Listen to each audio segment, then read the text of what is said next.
Spiritual bypassing is the cancer of spirituality. We all fall into it at some stage of our spiritual journey, but sadly, many never really evolve out of it. The term spiritual bypassing was founded by a Buddhist teacher and psychologist named John Welwood in the 1980s. Now, this term spiritual bypassing refers to the act of avoiding our shadow side by using spiritual practices. As a result, never really diving into our darkness to heal and process our inner thoughts and our inner emotions and behaviors. In today's world, we are told that negativity is bad, our dark side is bad, that we need to be a bit more positive regardless of the situation. A common phrase that is used in therapy is that we create our own reality. And in order to create a positive reality, we need to think more positively. As a result, the client feels shame for thinking the way that they do. We are told that we need to act like we are above life's drama, but we're not. The practice of avoidance is what makes us feel like failure is bad, anger is bad, anxiety, sadness, depression, grief is bad. But this act of judgment is the avoidance of our spiritual growth.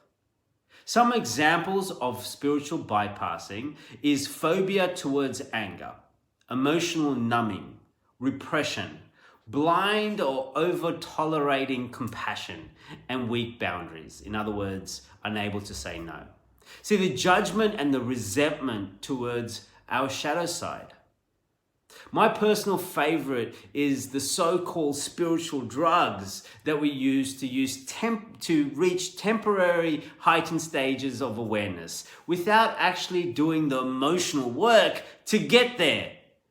See, one of the biggest avoidance in today's world is the physical day-to-day duties like chores, our responsibilities to our family, our responsibilities to our environment, to our government, as we think we're too evolved to be wasting time with human dramas, but we're not.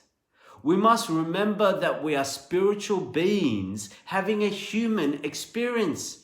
Therefore, we must be present with our human responsibilities, equally as much as we are being present with our spiritual responsibilities. Spirituality is not the focus of the light alone, but the dance between our dark side and our light side. Spirituality does not discriminate between the two, but we do. Spirituality creates space for both our dark and our light to coexist. Darkness is not the enemy of light. In its simplest explanation, darkness leads the way for the light's evolution. The avoidance and the resistance of our darkness, our dark side, is not a spiritual act, but the ignorance of our spiritual growth.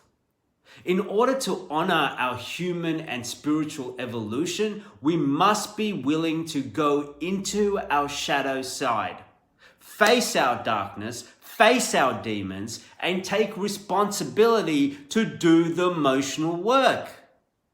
Simply meditating our worries away does not work. Simply being more positive does not work. Preaching about unconditional love and harboring resentment, judgment, hate does not work. Do the emotional work. Evolve your spiritual practice. Get ready to walk into your dark side. That's spirituality.